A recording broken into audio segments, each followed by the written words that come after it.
They laughed as he crossed the ballroom. They didn't know he was the owner. They didn't know he was the black billionaire behind the 800 million handshake that was supposed to close tonight. The room glittered like a promise. Crystal chandeliers threw fractured light across embroidered gowns and silk ties. A string quartet tucked its melody under the hum of conversation. The Hale Quantum Systems logo, chrome and unassailable, dominated a wall the size of a small house. Servers flowed like practiced ghosts, passing plates of foie gras and slices of rare steak. The air smelled faintly of oak-aged wine, perfume, and the kind of confidence that assumes permanence. Jamal Rivers moved through it all like a shadow that did not need to announce itself. He wore a dark suit cut to an exacting line, not because he wanted to show off, but because he preferred order. His cufflinks were discreet, his watch tasteful. He had enough wealth to buy the room and not notice the price. But he had chosen tonight to be present as partner, not spectacle. A quiet figure in the periphery of a loud celebration. They mistook him for a waiter. It began as a ripple, a slipped glance, a whisper, the brief tilt of a chin as if to acknowledge someone beneath notice. Vanessa Hale saw him first, a flash of white shirt at the periphery while she smiled for the cameras. She loved being the center of attention. She enjoyed deciding who belonged close enough to touch and who didn't. "Is that one of the staff?" she asked, half amused, half contemptuous, loud enough to slice through the low hum. Her voice carried the curve of entitlement. People nearest laughed, the sort of laugh that lubricated the wheels of social hierarchy. Richard Hale, used to applause and cameras and boardroom affirmations, followed her glance. He enjoyed the theater of dominance.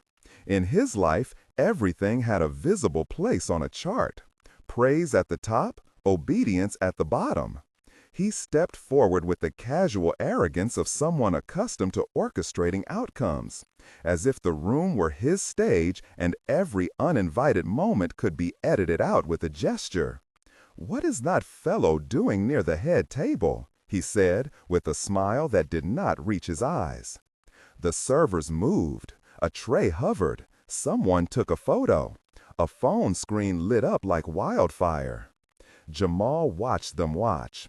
He felt the microaggression hang in the air like humidity.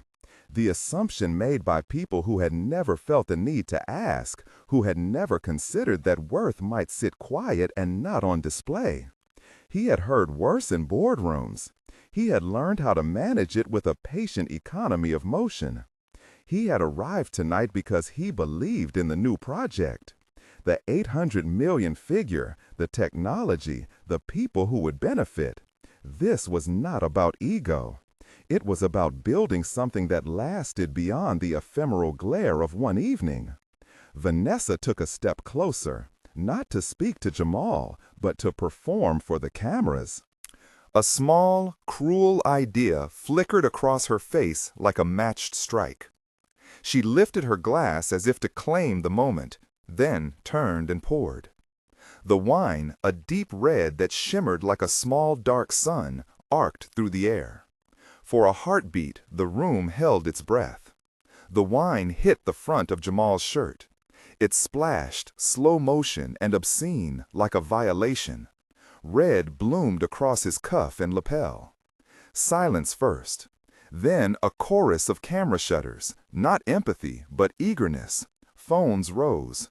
Laughter, brittle, relieved, public, unfurled. Someone clapped, thinking they had witnessed a joke, a moment of social levity performed for the audience. Jamal stood very still. Wine ran down the fabric in thin rivers. The quartet slowed a note. Vanessa smiled wider, as if she had completed a spectacle. Richard, pleased with the effect, offered a clipped apology that sounded more like an afterthought than a remorse. "You should be careful," he said, with a smirk that pretended to be a courtesy. "Our guests deserve respect." "Of course," Jamal answered. His voice was calm, not a shout, not a plea. Measured, quiet, the voice of a man who had heard the words before and chosen to use his breath carefully, saving it for what mattered. He turned away.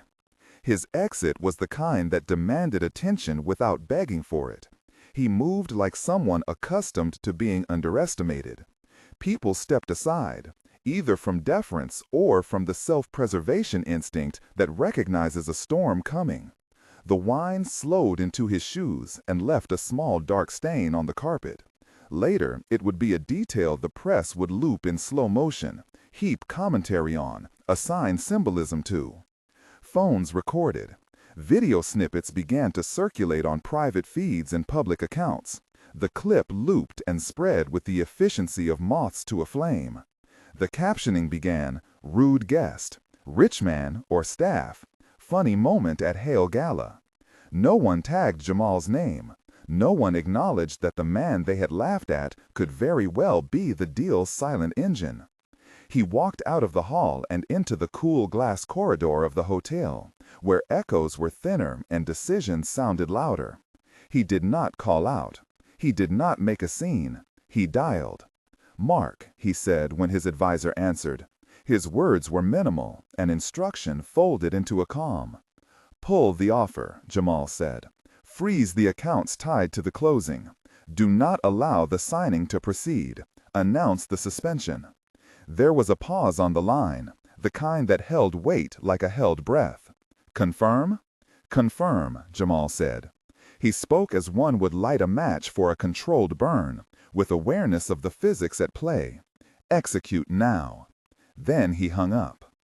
It took less than a minute for the first ripple to hit an inside ear. It took less than 5 for a cell phone in the ballroom to receive a text that changed everything. The MC had a prepared speech about partnership and vision. Instead, his teleprompter blanked like someone forgotten in the dark.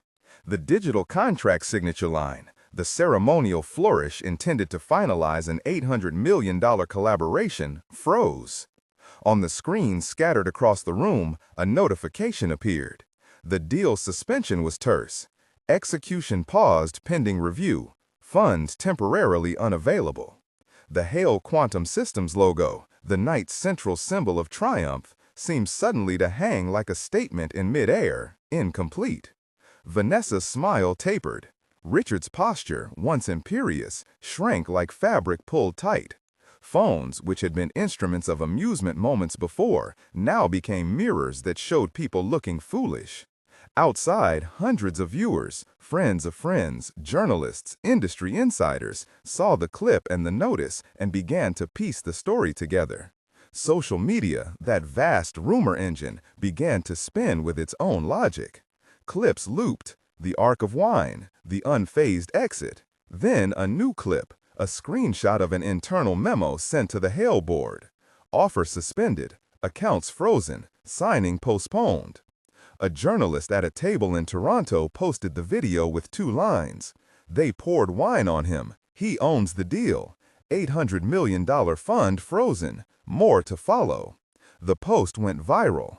Comments piled up in minutes. Hashtags formed. People who had only a fleeting interest in corporate drama found themselves invested in the narrative of justice. Inside the ballroom, the scene descended into a different noise. The squeal of chairs, the soft thud of footsteps, the hushed conversations of people suddenly aware they had been part of a public humiliation. The quartet tried to fill the air with something cheerful. Their notes felt discordant now, like thin gauze over a wound.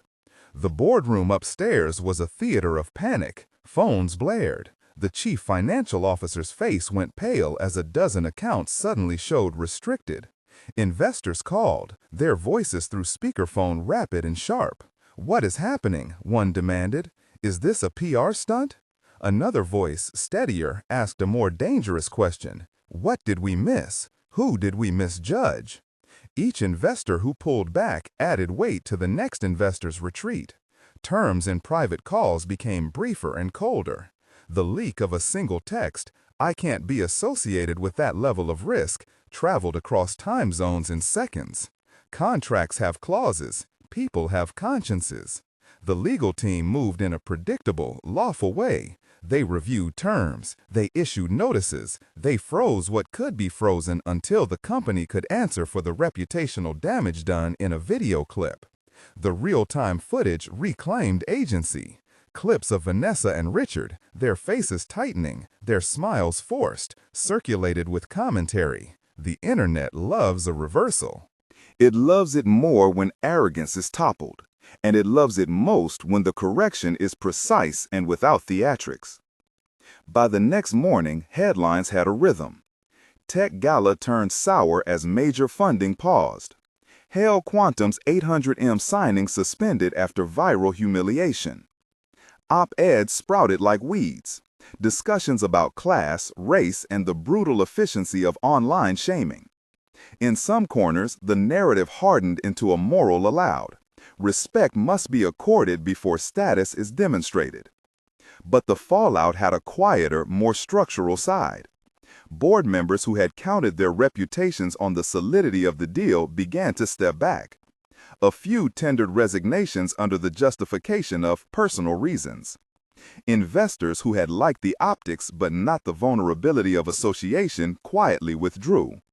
The company's stock experienced the kind of tremor that exposed underlying fragility. The Hales, who had spent years cultivating an image of invincibility, found themselves stripped of the narrative they had carefully created. The social armor they wore had holes big enough to pour through.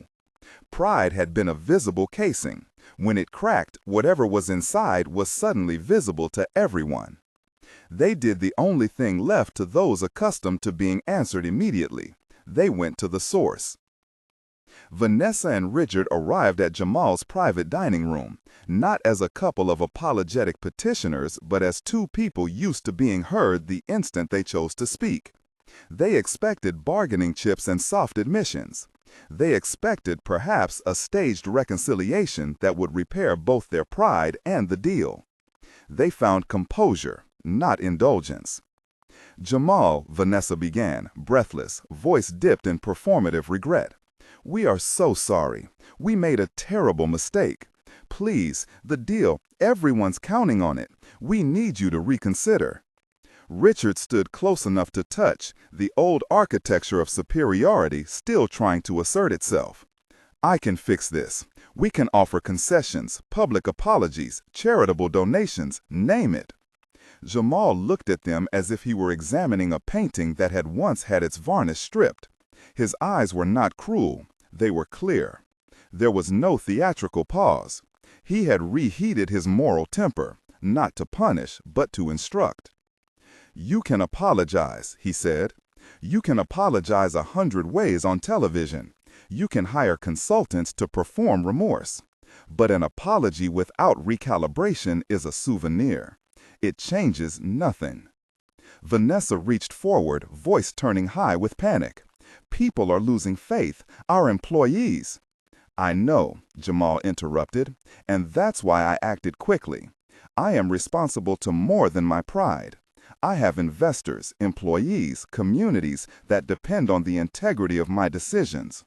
You made a choice that showed, in public, how you value people who are perceived to be beneath you.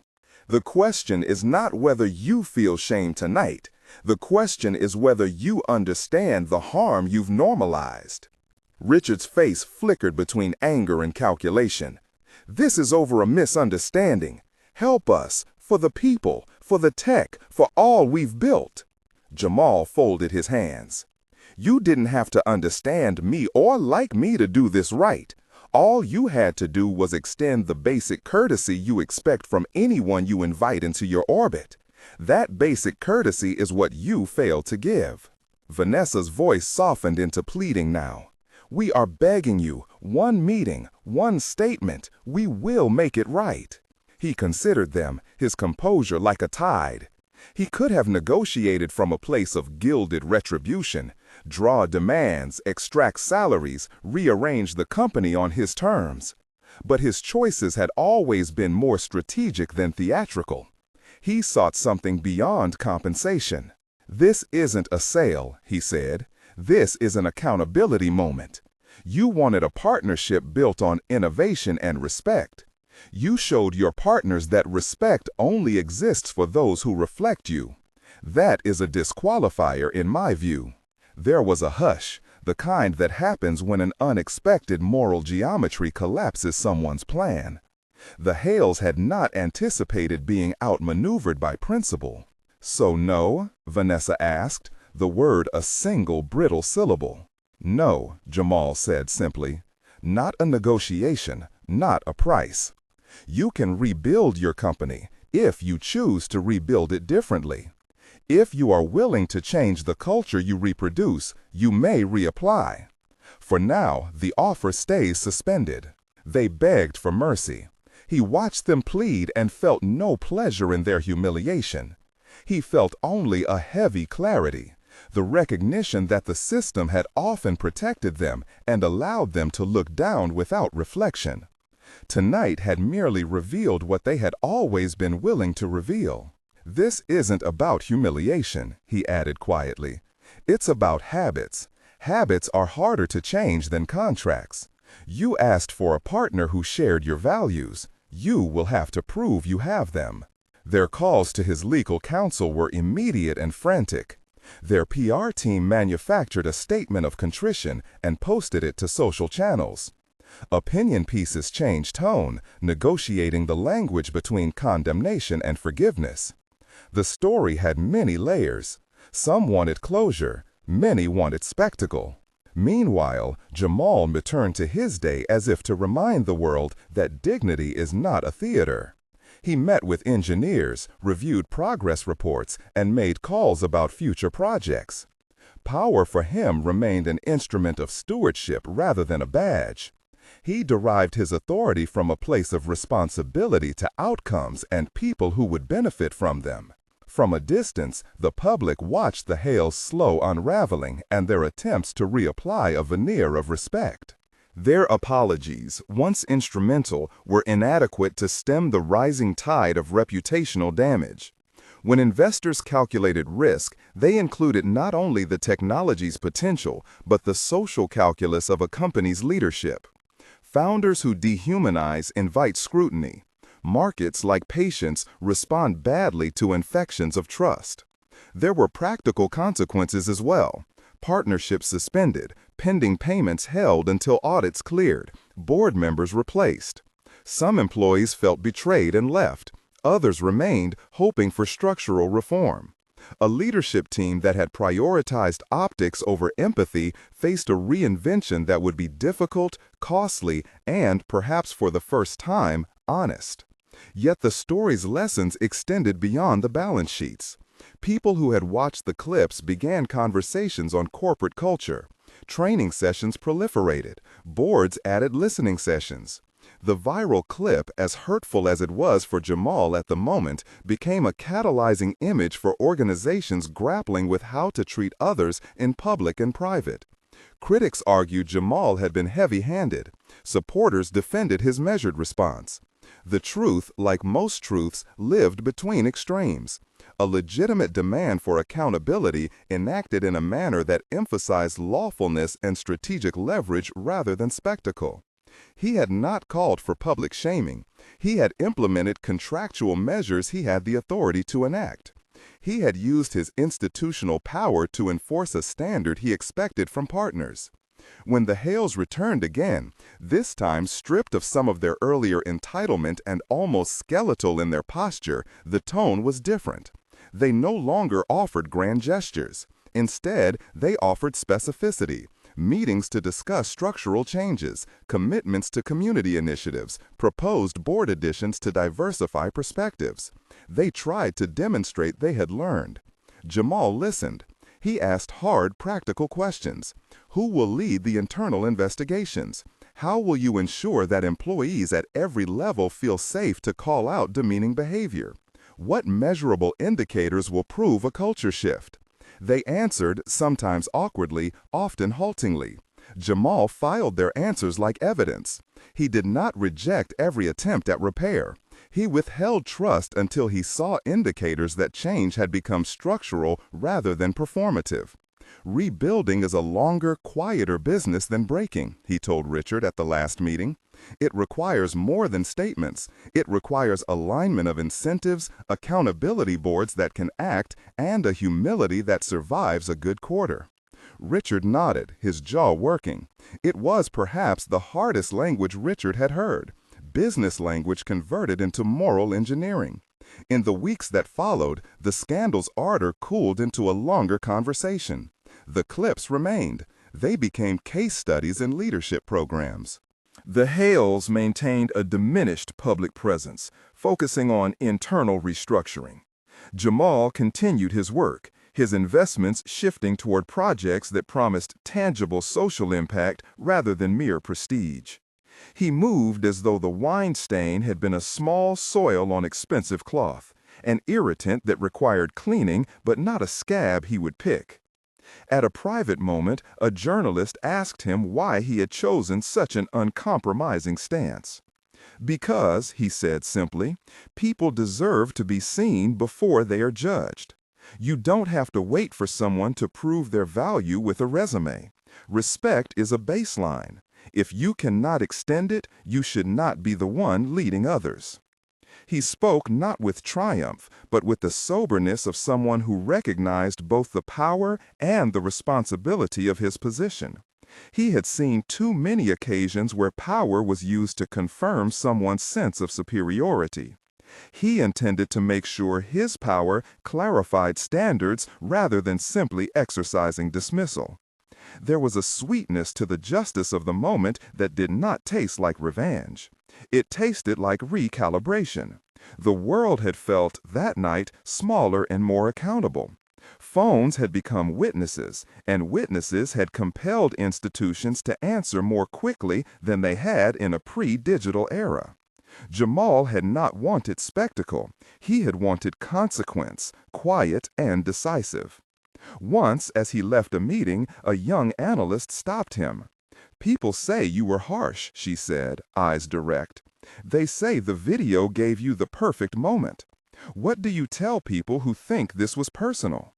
He smiled, not unkindly. "I tell them the truth. The world is smaller than you think. You cross paths with people you assume you will never meet again. Treat them as if your path might loop back. In my case, it did. Be careful with how quickly you decide who is seen." And when someone asked him for a final word that might fit a headline, he chose one that had no malice and great clarity. "Walk carefully," he said. "The world is smaller than you think."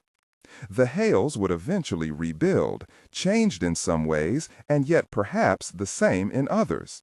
History would judge whether their remaking was deep or merely cosmetic. For Jamal, the episode did not become a trophy to revisit repeatedly. It was a pivot point, evidence that standards could be asserted without spectacle, and that dignity could be defended in a way that protected more people than a single ego. The camera still rolled at galas. People will always make mistakes. They will always misplace decency for dominance. But the clip, the one where wine arcs like a small catastrophe and a man walks away unshaken, remained a cultural shorthand for one thing: that respect is not reserved for the familiar, and power, when wielded with restraint, can set a quiet example that reverberates louder than any toast. If this story landed with you, the sudden flip of fortune, the power exercised without show, the recalibration of public values, and you'd like more narratives where consequence meets dignity, follow for the next story. For now, take the image with you: a wine stain on a suit, phones glowing like centuries, and a man who chose to protect more than his pride. Walk carefully. The world indeed is smaller than you might think.